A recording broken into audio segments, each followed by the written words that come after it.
do 6-rounders and stuff, and get out and be active and get under the lights again and get the ring rust away. Has that been frustrating for you, Tyson? Because you were quite busy for a while, and all of a sudden it's been a bit 3 years out the ring, and then I came back and had a few fights back to back, 3 or 4 fights. I seen them. Yeah, and then I've been out the ring again for a while. So yeah, that's what I mean. Back to square one again, basically. And how does that make you feel? Are you like itching to go now, or? No, I'm not training anymore. No? I'm packed in at the moment. Yeah. I'm not training no more. I've never stopped training since December 2017, and even after these world title fights, I train the next day. Yeah. I go running 10 mile on stupid things and do a million press-ups and circuits, and I'm in the gym sparring and messing around. So I'm having some time away from the game at the moment because, like I say, I've been ready to fight since I beat Deontay Wilder last year. So I've had no success in getting another fight, which is not down to much, it's down to the COVID and a lot of stuff going on. But yeah, at the moment I'm just concentrating on getting me 10 pints of Stella to 12 every day. You're looking lean in the face. It doesn't look. What it is, I'm not really eating through the day, so yeah, I'll make up for calories at night time. Well, if that's to go to Team AJ into getting this done, then maybe that's another step. Listen, where are we? I could drink 14 pints of beer and still give AJ an hiding. No problem. So when's that going to be? Who knows? Where are we at? You tell me. I think everyone in the building knows more about this fight than I do, actually. Apparently it's done, it's signed, we've got a date, venue, we know how much we're getting. News to me, I don't know jack. I don't know anything. As far as I'm concerned, I'm not even training anymore now. I've stopped training. Sugar Hill's gone home. He went home in November, end of November. Andy Lee's gone home. I've packed up, I'm having a rest. I'm burnt out, done too much.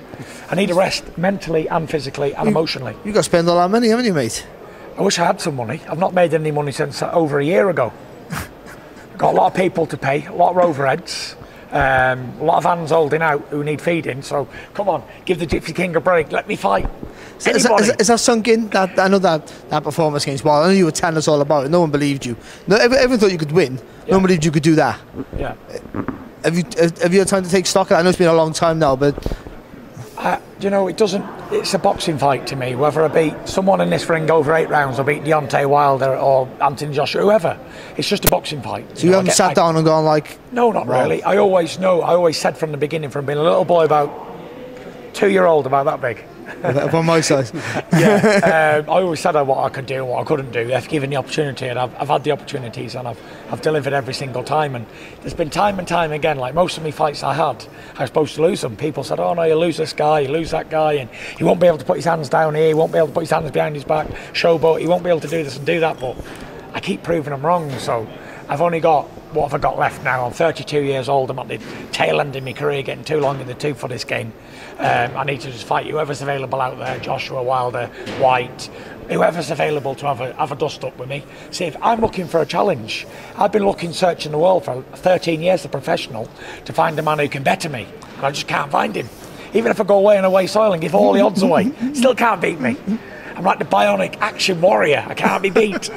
So, it sounds like you just want to fight. I mean, if we've been told that everything has been agreed and it's just a matter of choosing a venue, a time and a place, and that's the last hurdle to be clear. Who are your lines of communication? Right at the top of the tree.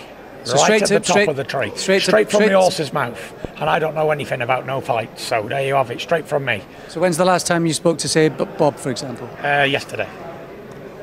And Robert Davis, my lawyer, who's on to everything every single day, is having sleepless nights. Spoke to him this afternoon. Are you tired? Are you a bit tired of it? I'm not tired of it. It's a part of the job, isn't it? But like I say, I'm not training anymore until I get a date and they say, right, you're going to be fighting in June 15th, Antarctica. Then I'll go back into training camp.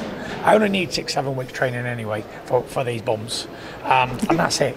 I don't need knowing big, great sparring partners for a methodical bodybuilding type guy. I just need local bin men and firemen and local strongmen. You have said though that you come fight night, whenever that is. I'm ready to go tonight. Ready. I'm in shape, fit. I've trained all my life. Would you have liked another fight? I'd fight tonight, tomorrow, next week, the week after, next month. I've been calling for a fight for over a year now. When was the last time you sparred? The last time I sparred yesterday. So I've been sparring the whole time. Like, sparring is not an issue anyway. Like, if I can have 3 years out of the ring, come back and give Wilder a boxing lesson. Do I need sparring? Do I need fights, really? Barry, he doesn't look or sound like a man who's up from 12 to 14 Stellas to me. To be honest, he's just a constant winder. Well, what time is it now? It's 9:30 now. No, it's 9:30 now. So you want to come and find me at 10:30? I'll be in the bar upstairs. And then tell me if I can drink. You find yourself Stellas. Nodding, believing it, and you're thinking, he's just winding you up. Well, the thing is, with me, is you never know if I'm telling the truth or not, because when I tell the truth, people don't believe me anyway. And when I don't tell the truth, they still don't believe me. So the proof's in the pudding, and everything I've ever said in my whole career or life, I backed up. Do I need to say any more? You have, to be fair, you have. I remember the Wilder fight, you had the ability to beat him, but and me, one of them, was it too soon? You had no real test going into that Wilder first fight, and then you boxed his ears off. And you did, and I thought you did. And then the second fight, you saying you were going to go at him and knock him out. I kept saying, listen, why would you want to do that? I thought it was almost stupid, to be honest. And no, you got to box him like you did the first fight. I did. I tell you why. Now we've got a little bit of time, right? Why I didn't box Wilder the second time? Because in my opinion, I put on one of the best boxing displays of any heavyweight of any era in the first fight. I missed 96% of his punches and blocked them, slipped them, slid them. I couldn't physically feint or slip any more punches in a fight.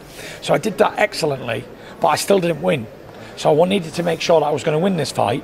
And to do that, every now and again, a man has to stand his ground and fight for what he believes in and fight for what is rightfully his. And that was my time to stand and be counted and fight back. It was either him or me. But you've got to have the nuts to stand in the middle of the ring and say, right, let's go throw down, and if you beat me, fair play, but if I beat you, fair play. But that wasn't the outcome we got, was it? Because if he'd have beat me, I'd have said, fair play, mate, well done, you're a good man. But because I beat him, he had to cry like a little girl and make a million excuses.